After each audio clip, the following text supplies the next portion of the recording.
তো এখন যাচ্ছি ভিতরে, নিরুপম কথা বলবে।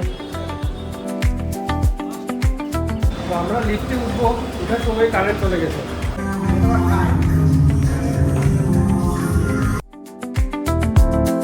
Good morning everyone, welcome back to the channel. আরেকটা ব্লগে তোমাদের সবাইকে ওয়েলকাম জানাই। আই হোপ তোমরা সবাই খুব ভালো আছো। তো আজ হলো Saturday and it's 9:30 AM in the morning. আজ আমার ডিউটিতে অল্প লেটে যাবো, দ্যাটস ওয়াই অল্প দেরিতে ঘুম থেকে উঠলাম। আর এদিকে আদু অ্যান্ড স্বর্ণও নেই শিলচরে, তো সকালবেলা ওঠার চাপ অল্প কম।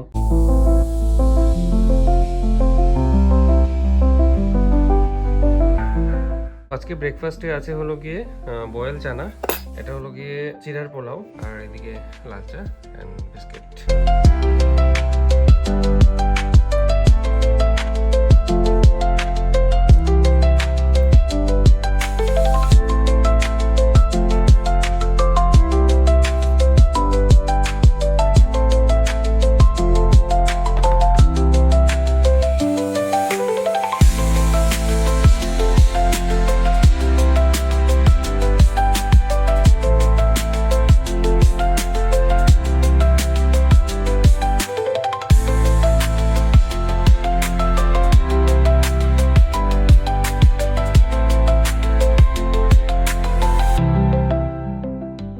তো এখন বাজে দুপুর 12টা, আমি রেডি হয়ে গেছি। আমি অ্যাকচুয়ালি ডিউটিতে যেতেছিলাম দুপুর 1টার দিকে। তো নিরুপম আমার বন্ধু, মোটামুটি ওকে তো সবাই চিনো। তো ওর বেবির অন্নপ্রাশন এই মাসেই। তো ও বলেছিল যে ওর সাথে অল্প যাবো, মানে ওর যে ভেন্যুটা রয়েছে, যে ভেন্যুতে করবে অন্নপ্রাশন, সেটা অল্প সিলেকশন করবে আর কি। তো আমি বললাম ঠিক আছে চলে আয়। তো এখন বেরোয় যাচ্ছি, আমি একসাথে রেডি হয়ে গেছি। ওর সাথে গিয়ে ওই কাজটা করে তারপর আমি অফিসে চলে যাব। তো নিরুপম চলে আসছে, এবার আমরা যাচ্ছি।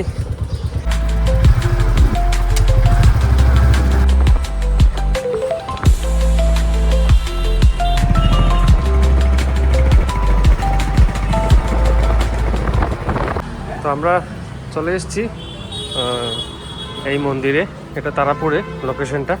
তো এখন যাচ্ছি ভিতরে, নিরুপম কথা বলবে।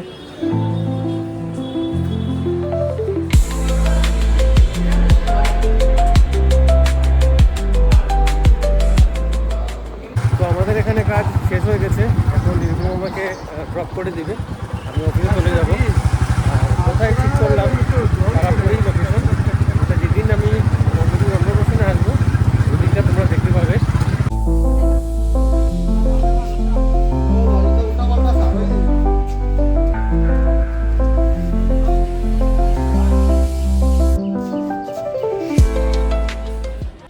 তো এখন বাজে বিকেল 5:45।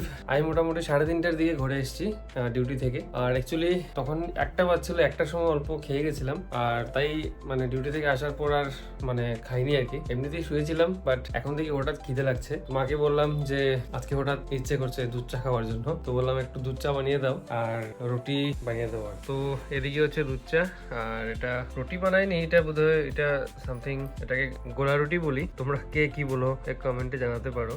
এদিকে আছে বুন্দিয়া আর বিস্কিটস। कैश की कमी और बिजनेस को चलाने के लिए जो वर्किंग कैपिटल चाहिए उसे मिलने में दिक्कत हो सकती है। इस जंग के कारण खासकर छोटे उद्योगों के लिए प्रॉफिट बनाना मुश्किल हो गया है, ब्रेक इवन करना ही मुश्किल हो रहा है। बैंक का कहना है कि अभी ऐसा नहीं है कि बड़ी संख्या में लोग लोन नहीं चुका पा रहे, लेकिन कुछ सेक्टर में स्ट्रेस के संकेत जरूर दिख रहे हैं। इकोनॉमिक टाइम्स के हिसाब से सीनियर बैंक एग्जीक्यूटिव ने कहा कि ये स्कीम सही समय पर लाई जा रही है और अगर मान लीजिए कि ये वॉर अभी खत्म भी हो जाए तब भी सिचुएशन को नॉर्मल होने में काफी महीने लग सकते हैं। ये पहली बार नहीं है जब सरकार ऐसी स्कीम ला रही है।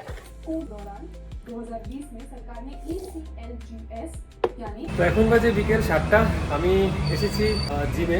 আমি গতকালকে এডমিশন নিয়েছি, কারণ যেহেতু স্বর্ণ আদৌ এখানে নেই, তো বিকেলবেলাটা মানে সময়টা অনেক থেকে যায় আমার কাছে, তাই ভাবলাম যে না অল্প এক্সারসাইজও হয়ে যাবে। আমার বন্ধু শুভ চলে এসছে, এবার আমরা উপরে যাব। তো আমরা লিফটে উঠবো, উঠার সময় কারেন্ট চলে গেছে।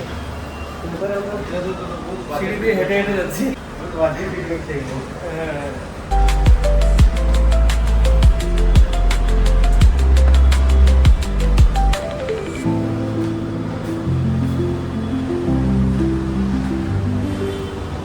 জিমটা একটু টপ করে 5th ফ্লোরে, অনেকটা হাঁটতে হচ্ছে।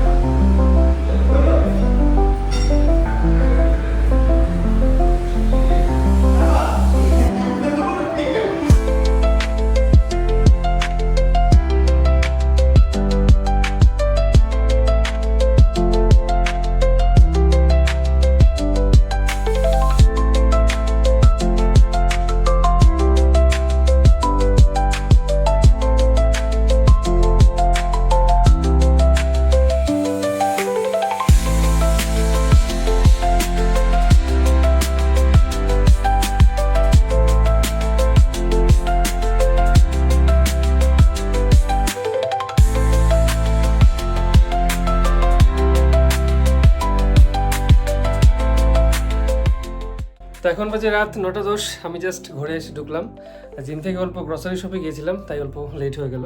আই থিঙ্ক নিয়ার অ্যাবাউট 3 বছর তো হয়ে যাবে। 3 বছর পর আবার জিমে অ্যাডমিশন নিলাম, অল্প ভালোই লাগছে। এমনিতে ঘরে তো মানে কোনো ধরনের এক্সারসাইজ হয় না, তাই মানে জিম জয়েন করার এটাই উদ্দেশ্য যে কিছু অল্প ফিজিক্যাল অ্যাক্টিভিটিস হবে, এক্সারসাইজ হবে, সবার জন্যই খুব জরুরি। আর ঘরে মানে যতই ট্রাই করো না কেন, ঘরে সেই ডিসিপ্লিনটা আসে না আর কি। দ্যাটস ওয়াই মানে জিমে অ্যাডমিশন নিয়েছি। বাট অ্যাডমিশন নেওয়াটা তো বড় কথা না, সেটা কন্টিনিউ কতদিন করতে পারি সেটা হচ্ছে মোস্ট ইম্পর্টেন্ট কোয়েশ্চেন। তো লেটস সি কতদিন কন্টিনিউ করতে পারি।